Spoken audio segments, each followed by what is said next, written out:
Those of you who are joining, my name is Faith Blake, and I'm the Director of Summer at Carroll. We're so glad that you've taken time out of your morning to learn with us this morning about Orton Gillingham.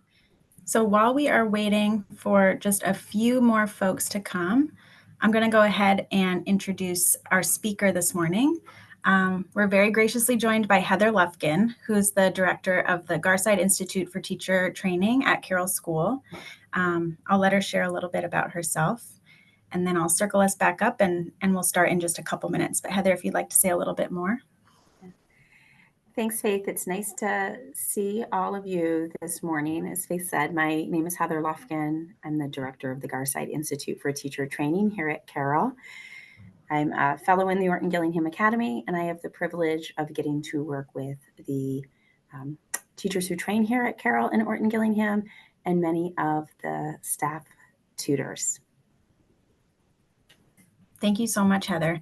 We know you are super busy in the summer, getting so many things done all the time, and training lots of folks and putting together materials for the school year. So we're really glad that you could take the time out of your busy schedule to be with us today. All right, folks, so I think this is a good time. So just once again, for those of you who just joined, my name is Faith Blake. I'm the director of summer at Carroll. I've been sending you all lots of emails. I do see some other folks who joined us today who are not Carroll parents. So I'm glad we've got some staff members and other folks who want to refresh this information. Always good to dive deep. So again, this is a presentation about the Orton Gillingham approach at the Carroll School. We're going to talk a little bit about how the principles of Orton Gillingham inform everything we do at Carroll, as well as a deep dive into what a typical Orton Gillingham lesson plan looks like. And as I said before, if you have questions of any kind during the presentation, go ahead and drop those in the Q&A, and we will see those questions as they come in. At the end of Heather's presentation, we'll answer as many questions as we can before 11 o'clock. And any questions we don't get to, we will follow up with you later. We will also share a recording out at the end, so no need to take notes. You can rewatch it anytime. And as any other questions come up that might be more specific to your child, we welcome you to email summer@carrollschool.org, and I'd be happy to follow up with you later. So with that, I will pass it off to Heather. Thanks so much, Faith. Okay, so here we go. So we are going to do a brief background of the Orton Gillingham approach to understand how it began. We're then going to dive into the Orton Gillingham principles that guide all of our work here at Carroll School, whether you're in an Orton Gillingham tutorial or a math class or even a Bounders class out in the woods. And then we're going to take a look at the Orton Gillingham plan overall. So I'm going to start first with one of our favorite quotes in GIFTT. It's one of my favorite pictures. This little guy's hat says dyslexic before it was cool. So dyslexia, the differences are personal, the diagnosis is clinical, the treatment is educational, and the understanding is scientific. And this is by Margaret Bird Rawson and Robert Sanders, who were pioneers in the field of dyslexia. We often put this quote up because you as parents know that these differences are personal. And your diagnosis and how you got to this place at Carroll, or understanding that your child needed to come to summer at Carroll, resulted from a clinical diagnosis by a neuropsych or a school team.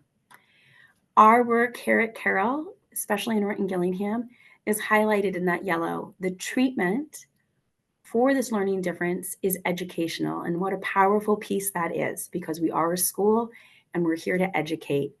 And then I would say in the past 20 years, what's been so exciting is that the understanding of dyslexia is scientific. We have more and more research coming out every day through functional MRIs and wonderful studies, helping us to truly understand the learning differences of children with dyslexia. So we're going to start way back in 1919 with our origin story of Dr. Samuel Orton. Dr. Orton was a neuropsychologist and pathologist. He actually began his work here in Massachusetts. And then around 1919, he ended up out in Iowa. And when he was in Iowa, he was working at Iowa College as a doctor and a psychologist. And he had a mobile clinic that would go out into communities.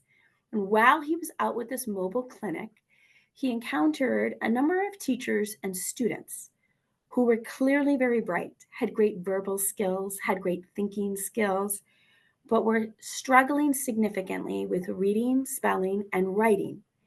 And Dr. Orton became very interested in what was going on with these students. And over the course of 10 years, he studied these students and began to form the hypothesis that we now know as dyslexia or learning differences. And his theory was that these students did not develop the most efficient reading pathways in their brain.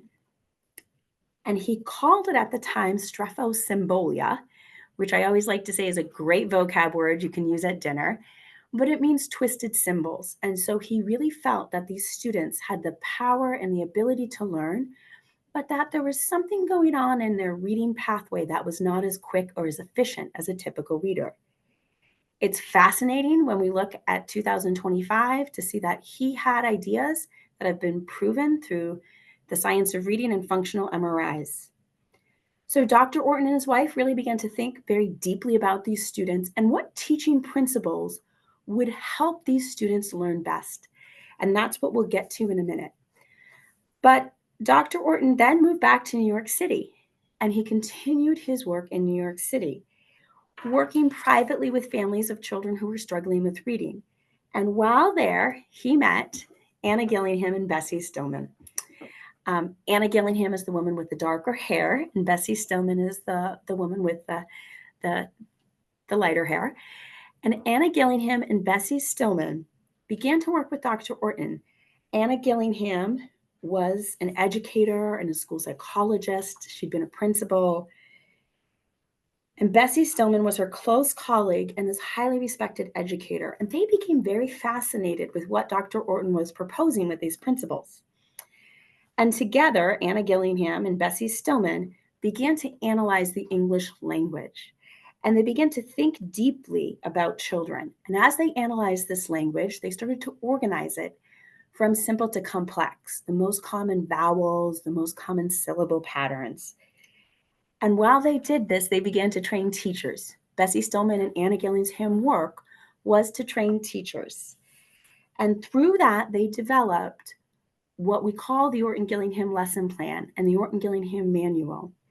And their work continued to spread across the country, but they organized steps and principles and the OG approach. So now we're going to talk about what is the Orton Gillingham approach.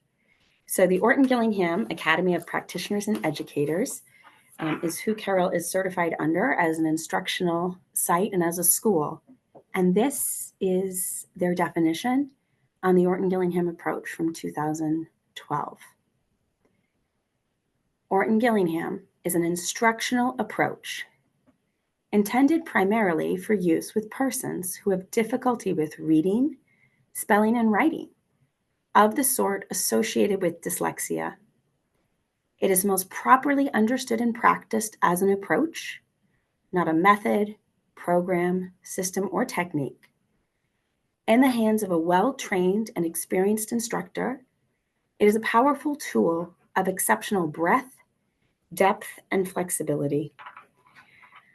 And the pieces that are highlighted very clearly here are that it is an instructional approach. That's part of what makes Orton Gillingham very special. It's responsive to the students in front of us.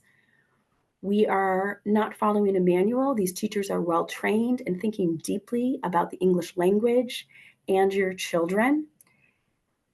And in the hands of these well-trained teachers and tutors, it provides such a depth and breadth that these children are able to make success where maybe they had some struggles in other areas or environments. So the next piece we really want to talk about is that Orton Gillingham is obviously happening in tutorial and in their language classes, but here at Carroll, it actually goes beyond those. These principles that we're about to see are the guiding principles that we use in all of our instruction.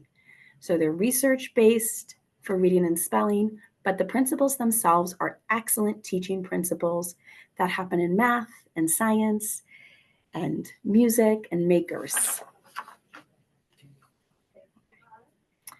So these are the principles of Orton Gillingham. It is alphabetic and phonetic.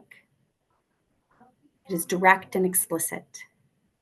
Diagnostic and prescriptive. Multisensory. VAKT, I say, is not the tax when you're coming through the airport. For duty-free, it's visual, auditory, kinesthetic, and tactile.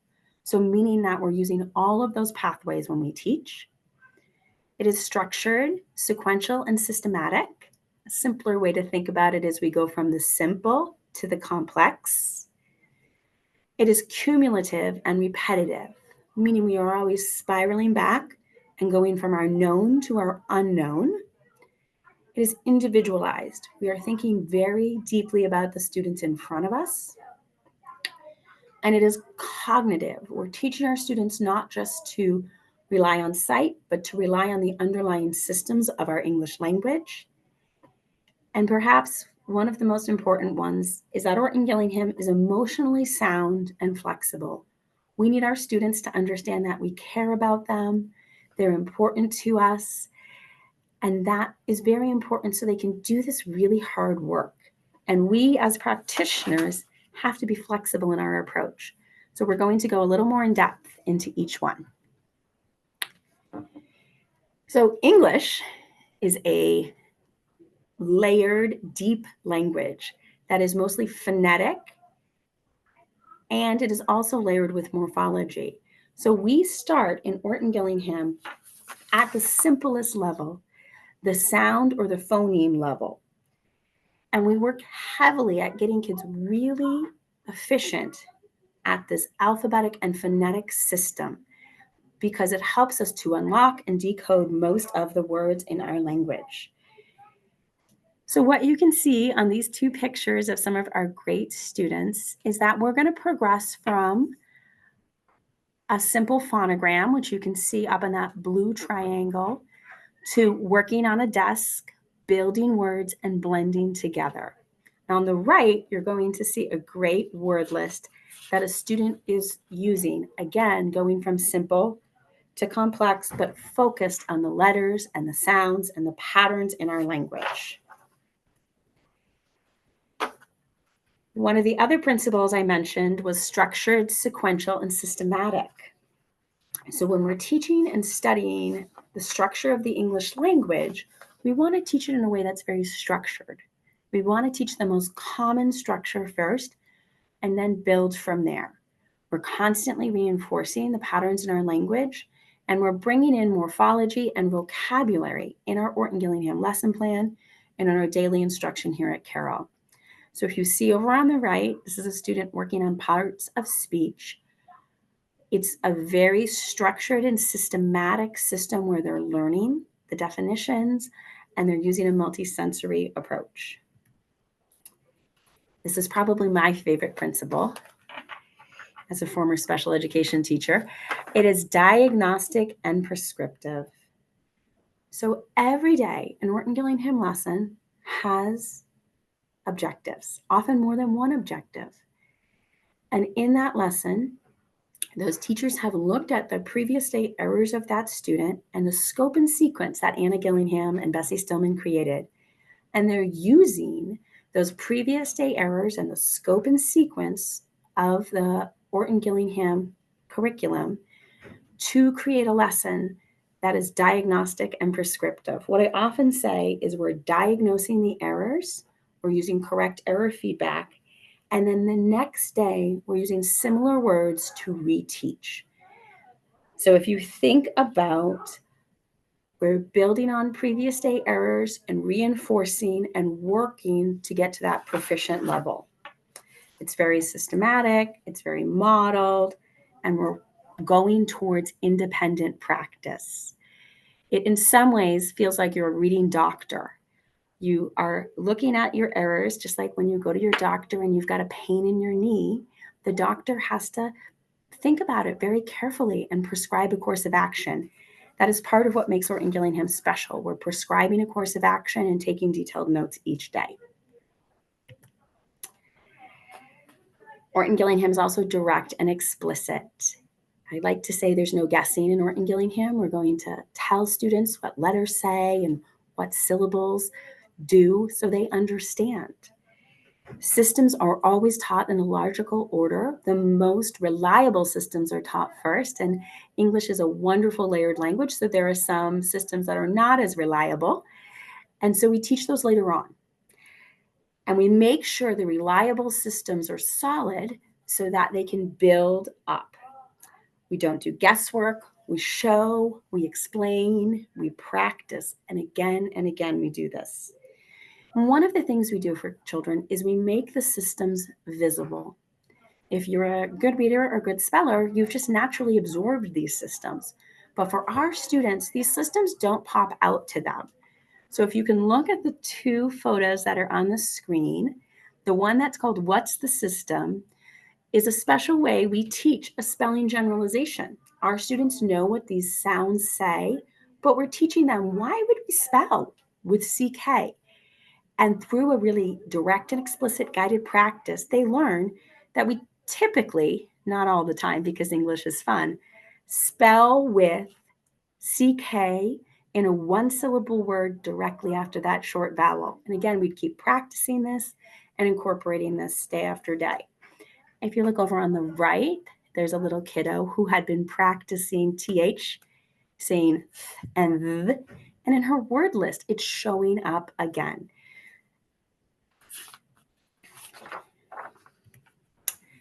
Orton Gillingham is also cumulative and repetitive. We've talked about how it spirals back.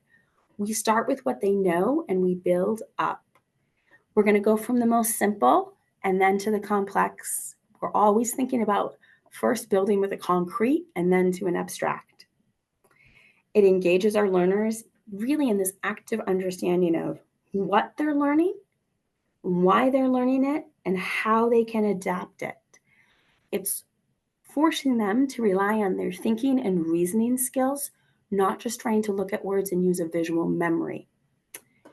And here you can see one of our students from a couple years ago, and he's got two sides of his paper. He was spiraling back to suffixes that day and practicing them, and then he had a word list that had a lot of different complexity to it.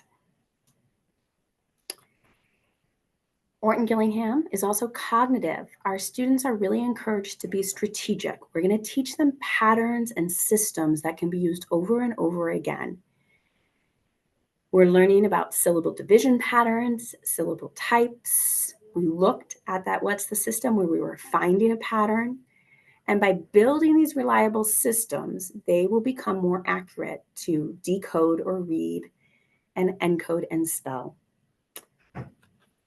And right here, what you can see is one of our students who's learned how to mark short and long vowels, and she's practicing syllable division so she can unlock what those multisyllabic words say. We have simultaneous and multisensory, and this was a key piece that Dr. Orton and Anna Gillingham and Bessie Stillman really felt was essential for the students they worked with. They really believed that if it could be auditory, hearing, visual seeing, and kinesthetic or tactile with touch, that these students would have more pathways in which to remember the letters and the sounds and the patterns of our language.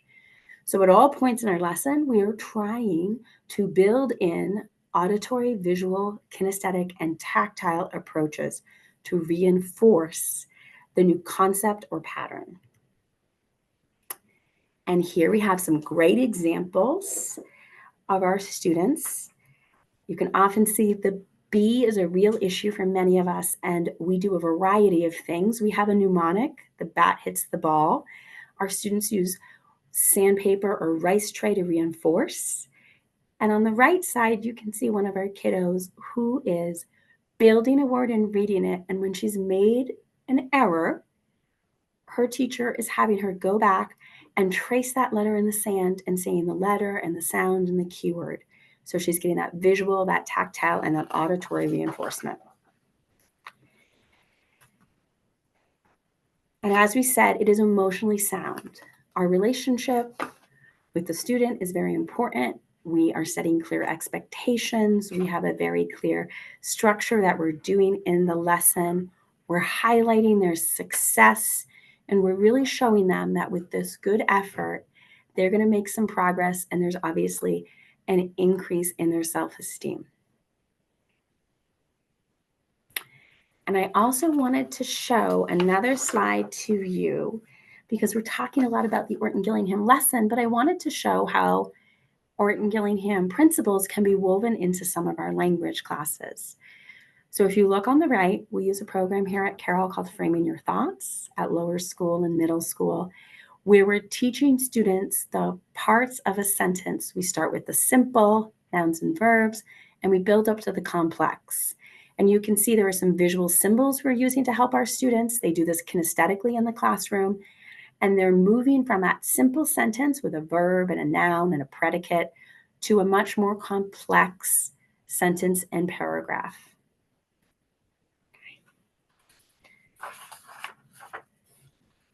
So again, we're back to Margaret Rawson. Dyslexic students need a different approach to learning language from that employed in most classrooms. They need to be taught slowly and thoroughly the basic elements of their language, the sounds and the letters which represent them, and how to put these together and take them apart.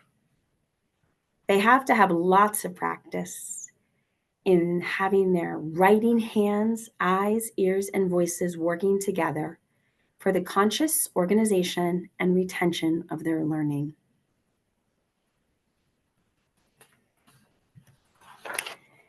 So now what we're going to look at very quickly is those Orton Gillingham principles which guide our work here at Carroll. And again, what is typically happening in an Orton Gillingham lesson here at Carroll.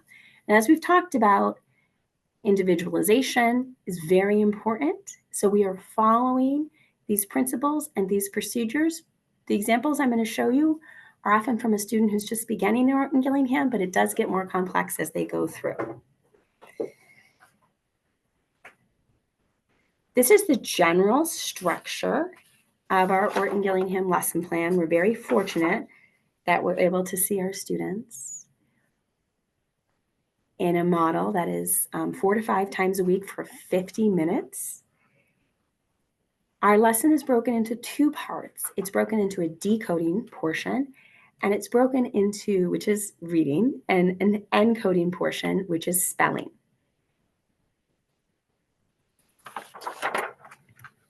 Okay, here we go. So as many of you know, students with dyslexia tend to have a significant amount of difficulty with what we call phonological awareness. That's hearing the sounds in our language, that's segmenting them, that's deleting, that's adding them. And it's surprising because they're such great conversationalists. But if I say to a student, show me the sounds in slap, they are really stuck with that. So every lesson begins with phonological or morphological awareness. And what you're going to see here is that we use Alconin boxes or other systems where a student hears a word, repeats it, and breaks it into its individual sounds. It's very multisensory because they're pulling chips down. It's also very cognitive because the teacher is then asking them questions about those sounds. And it reinforces both reading and spelling. The next piece that happens when children are ready is called morphological awareness. So we talked a little bit about how English is phonetic. It has all of these sounds and patterns. And it also has a deep component of morphology. Morphology is these units of meaning that are in our language. So for example, the prefix re means to do again. So we began morphology really early with our students with the most common suffixes. And what you're seeing here is that I would be saying to a student, I'm going to give you a word and I want you to show me the word parts. And so they would then listen to the word and repeat it and pull down a manipulative, a felt, and tell me the prefix, the base word, and the suffix. This is teaching them how to chunk, which is going to be helpful for reading and in spelling. The other wonderful piece about morphology that we love here at Carroll is that it truly helps develop their vocabulary. If you know the meanings of the prefixes and the suffixes and roots, you can deconstruct words and help to understand what you're reading. So after we move for the phonological and morphological awareness, we get into phonograms. These are our sound cards, which probably many of you have seen.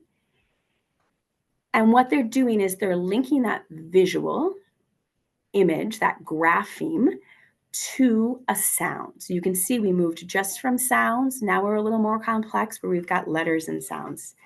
So every day students are working on these phonograms.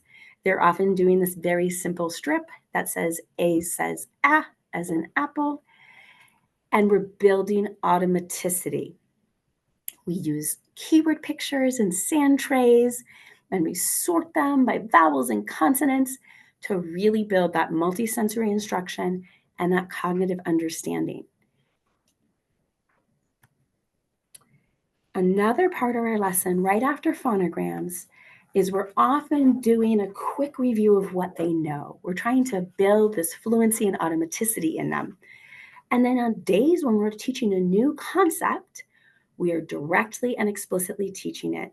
We are thinking about that auditory, visual, and kinesthetic pathway. We connect to what they know, and then we move to the new thing. So you can see here a student was sorting their phonograms by the types they are, their vowels and vowel teams and consonants and consonant digraphs. And their teacher was helping them to understand, well, if you were building a word like hazy, why would that be? So she was directly teaching that when you have a vowel, a consonant, and a vowel, you're going to split after that first vowel most of the time. The next part of our lesson is often called words to read. We're practicing those review skills and those new concepts in a list of words.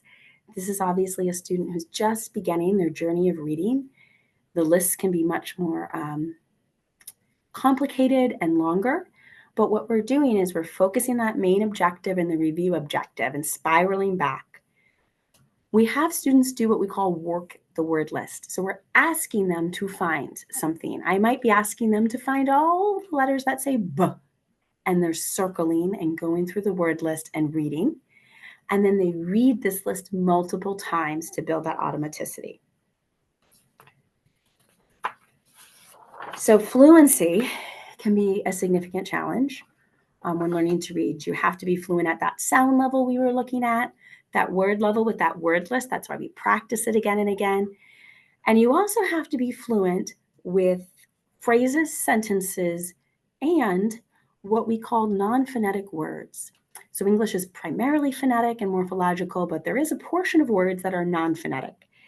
So here what you can see on the right is a student is working on what we call a learned word. It's a word that doesn't play fair. The word was. It doesn't sound like wa-as.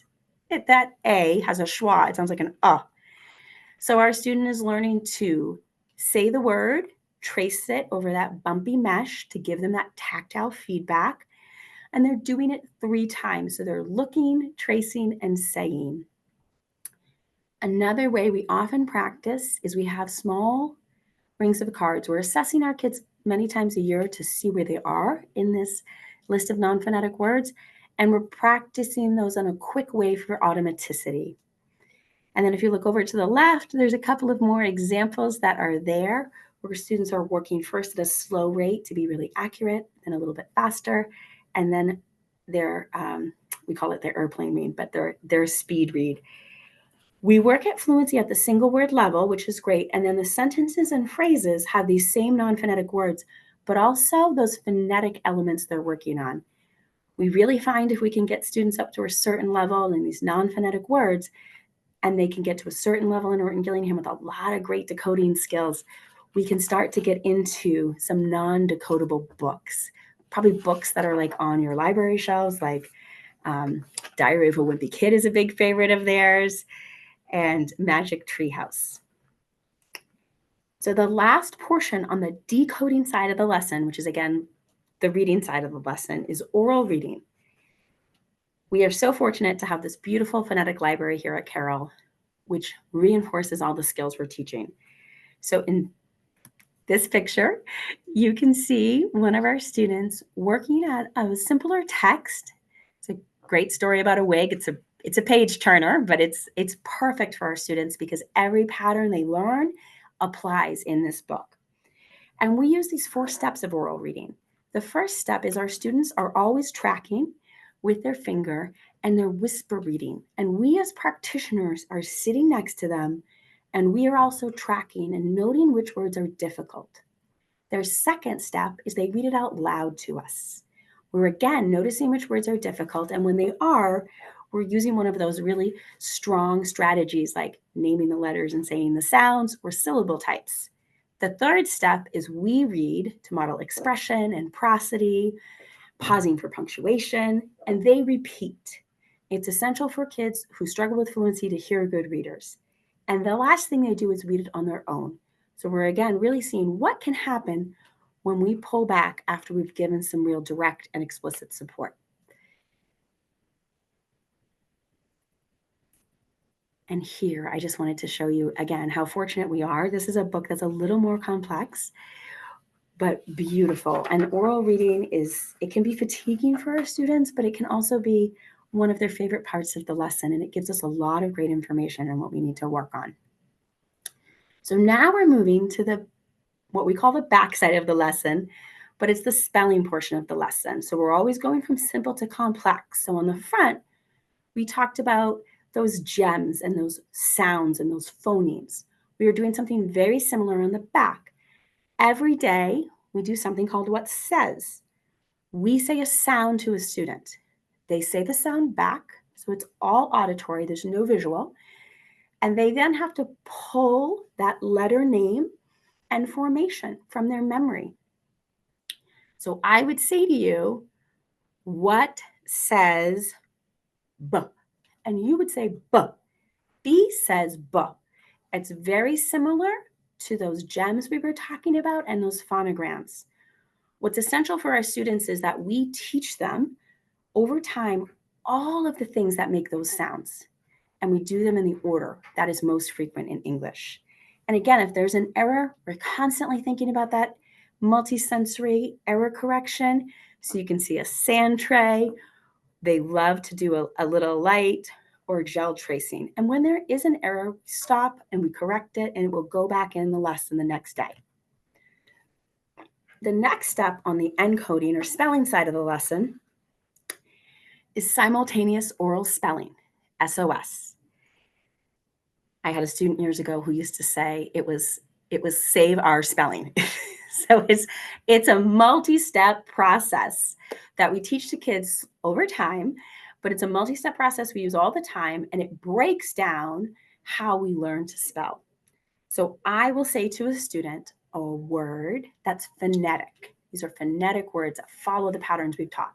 A word, a sentence, and a word. That sentence is important because it gives them some context.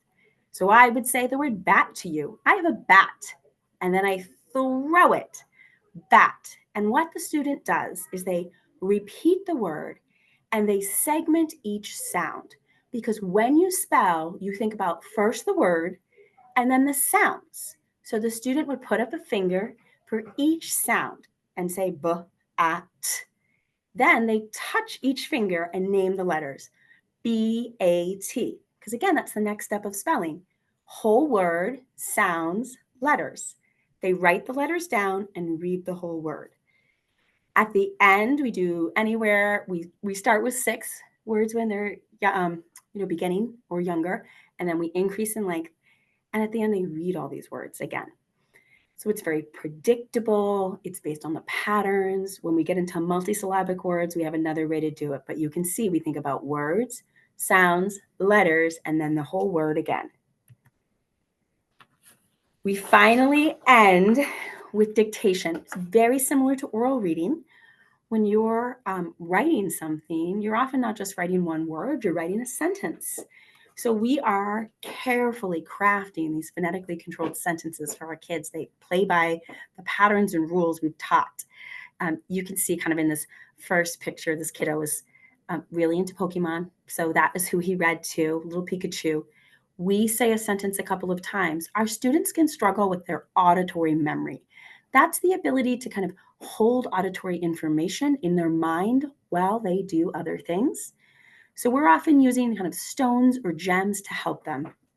The teacher's saying the sentence twice and the student's repeating it. This little kiddo was putting a gem down for each word. So they had a visual reminder of how many words were in that sentence. If they got stuck, they went back to the stones. The student then writes the sentence without our help, sort of like that first oral read. And we're taking tremendous amount of notes. And so I would know as an OG practitioner that my student needed to review VCE because Pete was a little tricky, and Ride and Mike. And I would incorporate those the next day. And we have an entire editing system that we use both in tutorial and our language classes and every class here called CAPS. And that's, I think, what I would say is so beautiful about Carol is that the principles and the procedures are woven into every place. So I know that was a lot of information and it was very fast paced. I'm going to mute myself so we can answer some questions that Faith will give us. But if you have any other questions after this presentation, please feel free to email summer@carrollschool.org. And we look forward to continuing to welcome your children here every day this summer. And for those of you who are coming in the fall, we can't wait to meet them. Heather, thank you so much. After every single time I hear you talk, I learn a little bit more, and it's like drinking out of a fire hose. And seeing how the questions that came in through the talk, I think people were really appreciating all of this information, and of course, it generated more questions. So we'll get through as many as we can in just our remaining 20 minutes, and then we'll see if we can get through all of them. So the first question I want to ask, I think probably a lot of people are thinking about, is how does Carol, obviously with OG, we're focusing on the thing that is hardest for our dyslexic students, but we know that our dyslexic kids have so many strengths. So how does Carol encourage the natural strengths of students with dyslexia, thinking about things like creativity, visual spatial skills, building and creating? So I'll answer for tutorial and then I'll give some general answers for you. I would say we spoke a little bit about that emotionally sound component that's essential for that tutor and student relationship. We are very thoughtful. We read every piece of information you give us about your students, those amazing questions that you answer. We read all of their testing. And our job is to connect with them, to find out what makes them tick. What do they like? And so while we're working on hard things like letters and sounds and syllables, we find ways to incorporate their likes. So a prime example I'll give from just the other day, an amazing teacher who's training with us this summer knew that her student had 3 favorite animals: a gorilla, a cheetah, and a peregrine falcon. And she put them on a spinner and she made her word list. And there was a gorilla, a cheetah, and a peregrine falcon. And he spun his little spinner. And when it landed on the gorilla, he'd read that row. And it landed on the peregrine falcon, he'd read that row. So that's a simple way that we incorporate many of their likes. We also will have great discussions with them. They will think of ways to organize the words or the patterns. We'll say, how would you do this? And it might be a different way than we do. And so we often have a conversation about that. It's really great. I wouldn't have thought about that. We believe heavily here in responsive classroom and the power of yet. So when students are feeling frustrated and they're like, oh, I can't read that chapter book, we're like, you can't read it yet, but look at where you have come from. So we work a lot on where they've come from to where they are now. In the classroom and in Carroll as a whole, we have so many opportunities where their dyslexic strengths are celebrated. A very concrete one that I can think of for lower school is we have something called Today's Hoorays. And so it varies. It's not always once a month, but our students are able to get up in front of their entire lower school student body and show something that they can do. And it can be, we've had students who learned sign language, a Taylor Swift song. It can be telling jokes. It can be them showing off this amazing piece of artwork. So we're fortunate that they can show it off in that way. and that all of their other, what we call specials, art, bounders, music, makers space, these classes embrace and show their strengths. So they're an opportunity where they can go in and something is easier for them. And again, people are saying to them, wow, look at what you did. That must have been so hard. I hope that answers a little bit. That's awesome. Thank you so much, Heather. I really appreciate all the additional questions coming in. I'm going to connect a couple that I think are connected a bit to each other. I've noticed a couple of folks asking about sort of the individualization, and a couple examples of that were given by different folks were, what if students have different subtypes of dyslexia? How does this approach apply to them? As well as thinking about students who are older, who are like further along in their OG journey, and even those who were diagnosed later. So a couple different things, but just thinking about the individual approach for those different categories of folks. Sure. So, the subtypes of dyslexia are fascinating. Again, we're really looking very carefully at what all of the testing is showing that you shared with us. We are thinking very deeply about where their primary challenges are and meeting them there. So I'll give the example of there are children who can have a subtype of dyslexia where their ability to read those non-phonetic words we were talking about is severely compromised. They're learning the phonetic code pretty well, but learning to read words like was and said and have are trickier. And so we're going to individualize that lesson even more for that student. We're going to make sure those words are in their word list every day, in their fluency section. We're going to make sure they're practiced on cards and in sentences and phrases. We're going to be tracking them. We're going to make it multisensory. And then on the spelling side of the lesson, we're always going to include those words that are non-phonetic too. We're fortunate at Carroll that we assess our students 3 times a year in a whole range of components that make up reading and spelling, and those non-phonetic words are part of it. So that's an example of how we look at the different subtypes of dyslexia and then individualize the approach for the student in front of us while taking data to progress monitor as we go. So another question Faith mentioned was, as I said, I was showing examples of, students who maybe were more at the beginning level or in a couple of years in their journey in Orton Gillingham. We do have students who are at the older level. And so again, we have these phenomenal practitioners who are well trained in Orton Gillingham, but they're well trained in all sorts of other approaches and methods.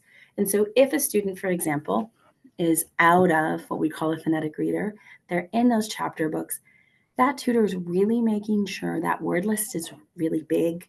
It has lots of morphemes and word parts in it. They're spending a lot of time reading. They're connecting the comprehension. They're not just doing that 1 sentence or 2 sentences we saw on the back on the spelling portion of the lesson. They're actually getting their students to write paragraphs and teaching them about topic sentences and details and conclusions. That's the flexibility about Orton Gillingham, is that it's following our English language, and we go from that simple to that little short sentence to these very complex pieces that are paragraphs and beyond. I hope that answers it. That does. Thank you so much, Heather. We've gotten a couple questions about how the OG principles show up in different classes at Carroll School and how they're reinforced in classes like math, science, and history and integrated across the curriculum. Yes, so I do not teach any of those subjects, but I can tell you a little bit about what I see. I feel like I have the best job in the world. I get to see all of these teachers. I get to work with all of them. We train, I say all the time, we train all the teachers in Orton Gillingham. We want them to know this. So I'll give you an example in math. We have a phenomenal 5th grade math teacher. He trained with us quite a few years ago. And he still does one tutoring block for us, but he primarily teaches math. So if you were to walk into his classroom, one of our principles is direct and explicit. He is going to always have the directions on the board, the schedule on the board. He's going to go over it step by step by step. When his students sit down to do a multiplication problem, he's not just like, let's multiply 24 times 3.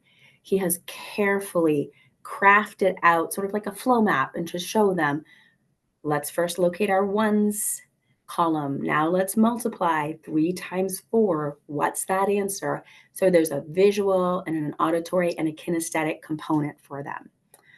So that is one of many examples that when you come to visit and see, I think you'll be really impressed with how all of these teachers use these principles to enhance their instruction, no matter what the subject matter is.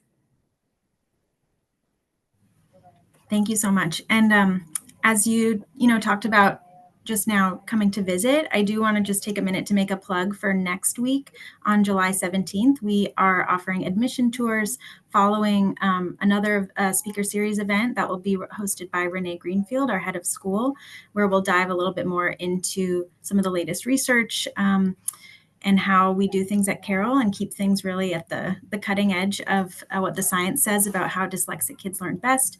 And as I mentioned, we'll have admission tours as well. So if this has piqued your interest to learn from other folks who are part of the Carroll team during the academic year and see a little bit more about our programming, I invite you to sign up for one of those tours and come to our next talk.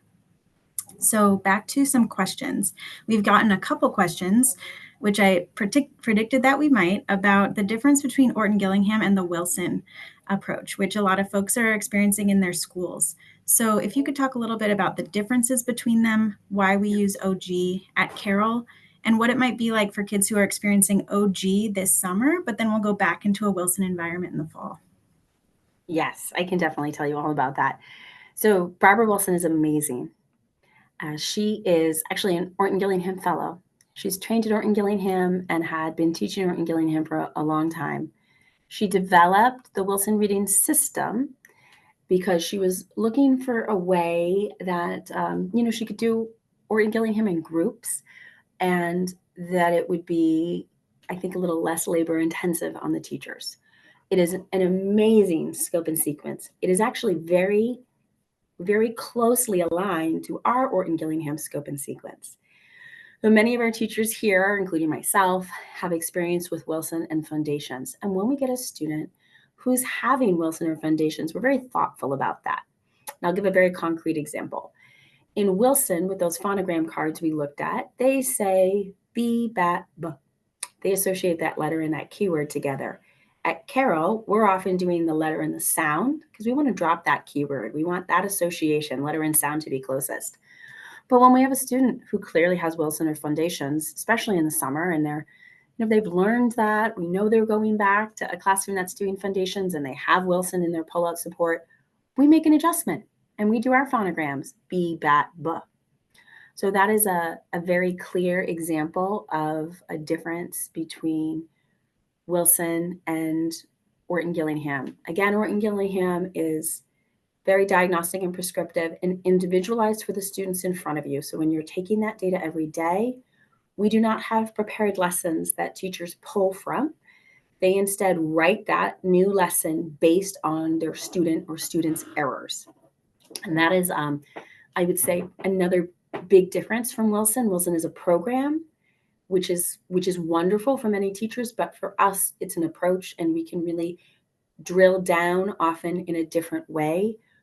Our other favorite phrase here at Carroll is we go as fast as we can and as slow as we must.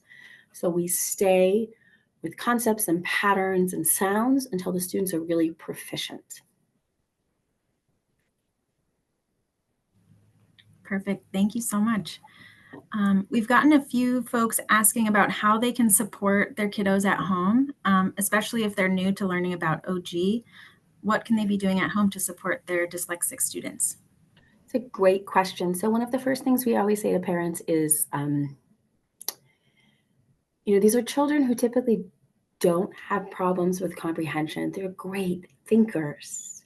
So one of the easiest ways you can support them is truly to read to them, to sit next to them, to have a book on your lap. And even if they don't know what those words or letters say yet, you are reading to them and asking them questions. Why do you think Percy Jackson is trying to go to Mount Olympus? And even if they're reading one of those simpler books I showed, it's a great opportunity for them to engage with you and engage in in a text that's more at their comprehension level. So the first thing we'll always say is to read to your student. Audible is a great option. You can also listen to Audible. It's a wonderful way to build their vocabulary. And then I would encourage you to talk to their classroom teacher and their tutor if you're going to be here in the fall.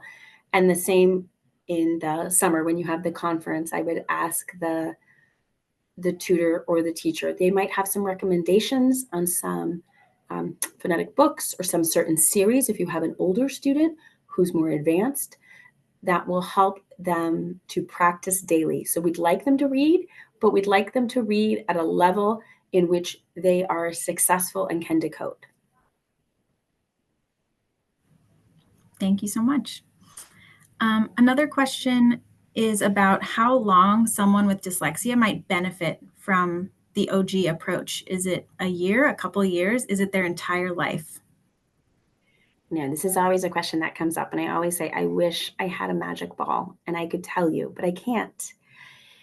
It is all going to depend on the profile of your student, the response to the intervention, and that can take us time to figure out. Some students, kind of respond very quickly. Some students need longer. The good news is, and in both of those scenarios, these students are learning to read and to write and to spell. So just like the principle was individualized, that is the answer. It's going to depend on that individual student, their cognitive profile, and where they are in the scope and sequence of Orton Gillingham. Great, thank you. And I think this kind of connects to this idea of creating an Orton Gillingham intervention system for a particular student. When it comes to Carol saying this student's OG experience is going to look like this, one-on-one versus small group, how often each week, how do we decide that? What does it actually look like? Yeah, it's a great question. So that's a question that is thought about very carefully and thoroughly. It's not made by one person. It's made using the data that you provide. It's also made using the data that we are collecting when they first come in. And it's very complex, so I don't want to get into all of the steps. But what I would say is that we think very carefully about where children are from a developmental standpoint, from an academic standpoint, and from a social emotional standpoint. And I would say there are students, I will give another plug, because I think someone mentioned something about older students, and I will give this other plug, that there are times when we have older students who have really mastered, many of the components of Orton Gillingham and the scope and sequence. Their focus, we've determined through data and teacher observation and curriculum, is more on fluency. We are very responsive to that. And especially, I'm thinking more of often in the middle school and upper school, they will move to a smaller language-focused area group, which will really be detailed and on top of that primary need for them, which would be fluency. But they would still be getting progress monitored 3 times a year through all of our informal assessments. Perfect. Thank you so much.